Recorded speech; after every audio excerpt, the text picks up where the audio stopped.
There are so many people doing over 1k DPS on Visc. Here are the top 20 parses, and here are the top 20 warrior parses. You probably noticed that there's some massive overlap there. We're going to be going into many things, but first off, I want to check out their cast logs and be able to compare all of these guys' kill times. We want to know exactly what they are doing at every second of the fight, and of course, it'd be nice if we could go over the reasons too. And we have plenty of data to do both of those things. We're going to be checking out stuff like the timeline so we can see second by second how they're using their globals and their rage. And you're going to notice that the top guy is actually doing 1500 DPS and is playing a different spec from everybody else. But let's get back to talking about Nomer itself. There's a lot of different bosses in here, but we're going to only be focusing on one so that way we can get lots of details about how to do the best possible in Raid. Let's talk about Visc. Here's the gear of the number one parser on this fight, Alando. He has a slightly different setup than everybody else, as you'll notice in a second. He's using a two-handed weapon, which nobody else went with on this fight, at least not in the top 5. As for his runes, he has Flagellation, Frenzied Assault, Precise Timing, and Endless Rage equipped for this boss. Let's check out what gear all the other players are using. Here's a table where they're organized from left to right, highest DPS to lowest. Although they're all doing fantastic damage, they're the top 5 warriors on Visc. You're going to notice that they have very, very similar gear for the most part. There's just a few pieces where they're differing. Now let's check out what runes everybody's using.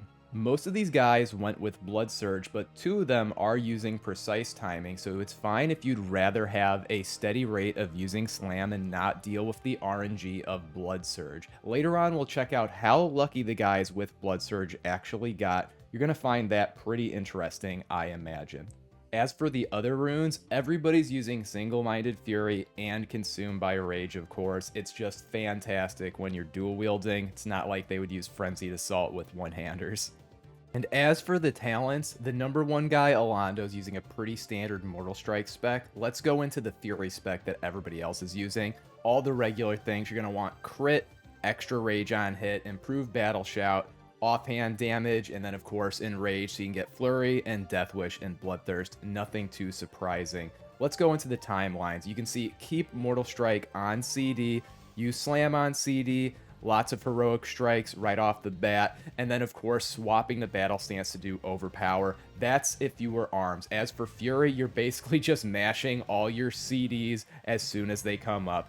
Bloodthirst, Whirlwind, Slam if it has the Precise Timing rune with it. Otherwise, you need to wait to get procs from your Heroic Strike and Whirlwind and then use your Blood Surge based slams.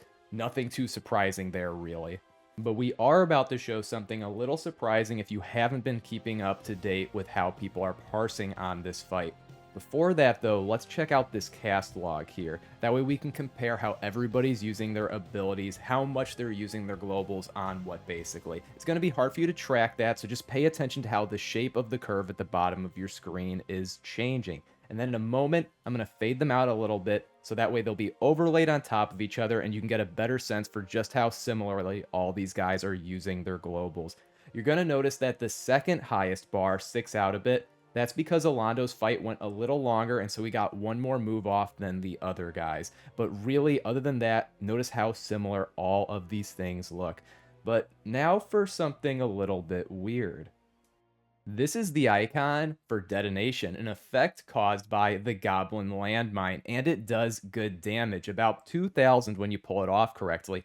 But the Goblin Landmine needs to arm, so you don't just simply throw it on the boss and have it blow up when you want. Oh no, and remember, these ads, they come out at the very end of the fight when you're killing the boss like this. So you need to make sure that you get this mine down around 5 seconds into the start of the fight. That way it's armed and able to blow up right when the ads appear. But since the ads appear so close to when the boss dies, if you make any mistakes, you're screwed and you're gonna kill the boss and hammer your parse. So some people are going with an explosive sheep instead. It's going to make you do quite a bit less DPS. It's about a third as effective as using a Goblin Landmine, but it's much easier to pull off, so it is an option that you could consider. Now, let's go see how much damage you're actually getting out of using this stuff on a percentage basis. This is the final person's log of using a landmine. The sheep was used by the number 4 person, so it's not like using the sheep means that you can't parse. I mean, like, people are doing fantastic with that damn robot sheep. Now, let's check the damage log for the number 5 guy and see how much of his damage actually came from the goblin landmine. And you're going to notice it's like 5%. But let's now check a replay of Alondo so you can see just how quickly these ads appear and then the boss dies. So this isn't something where if you're doing it with your team, you can retry it. If you screw it up, you're going to end up killing the boss a second later and then you're locked to it. You can't really force a wipe here, so you need to consistently do this stuff really well. Otherwise, you're just never going to get a chance to parse on Visc using the mine. So you may want to just say screw the mine. It's not super important after all. But that's not the only thing you need to coordinate well as a team if you want to parse on these fights where you kill the boss so quickly. As you can see, these are the debuff uptimes, and since the bosses are so short, a 5% difference in uptime is about 1 second. So as you can see, these guys are basically getting every debuff up within the first second of the fight, and that's not too easy because, for example, if you did homunculi like 0.1 seconds into the fight, quite likely the boss would get threat on one of the little guys, kill it, and then you'd be down a debuff. So this is actually really a big pain to coordinate in a raid group. But if you pull all this stuff off, how much damage will you do? Let's check that out. I'll make sure to put the names right next to the damage value so that way it's actually readable by a human. And as you can see, you'd be doing well over 1,000 DPS. Is this worth it? I think so. It seems really fun, but you could skip a lot of this and still break 1k DPS.